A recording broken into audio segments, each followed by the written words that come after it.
You think of blonde bombshells, you really think of, well, just a few, don't you? Mae West, Marilyn Monroe, and of course Jayne Mansfield.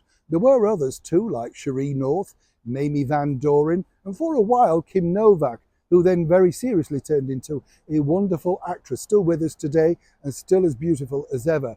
Kim Novak and Hitchcock, what a combination, eh? But Jayne Mansfield was the one way back in the middle 1950s that was creating a lot of attention. You see, she'd been signed up by the studio of Marilyn Monroe, 20th Century Fox, when Marilyn decided she wanted to go all serious, trudge off to the Lee Strasberg Method acting school and quit the dumb blonde roles. Daryl F. Zanuck and, of course, other executives at Fox felt they'd found the perfect vehicle, the perfect person. Jayne Mansfield, with her natural figure and her ability to mimic Monroe in the best possible way.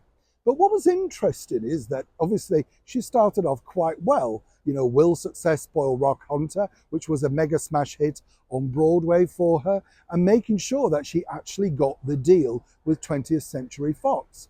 Now, what's interesting also is Jayne's biggest hit movie for Fox was none other than The Girl Can't Help It, co-starring Marilyn's former co-star Tom Ewell from A 7-Year Itch.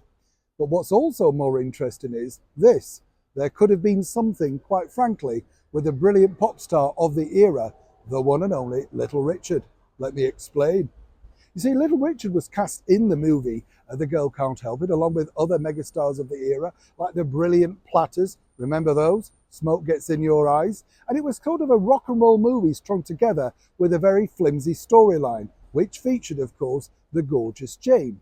But according to a person who literally was working with Jayne right until the end at the Batley Variety Club in April 1967, he told me that Jayne told him originally there was going to be a duet with her and Little Richard, a sort of fun novelty single.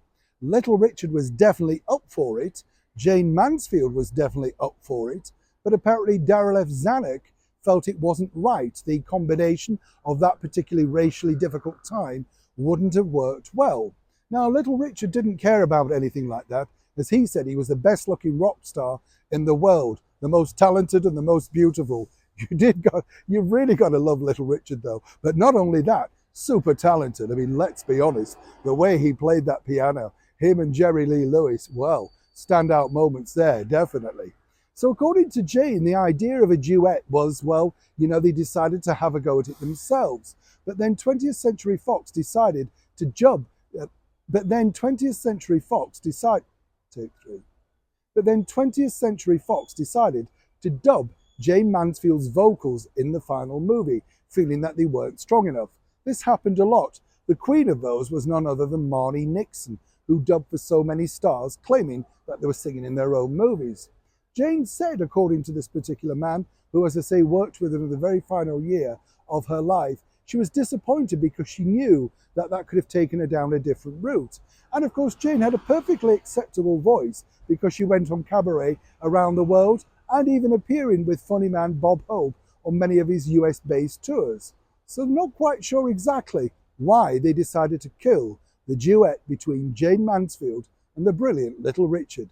But how explosive would that have been? Neil Sean in the very heart of London.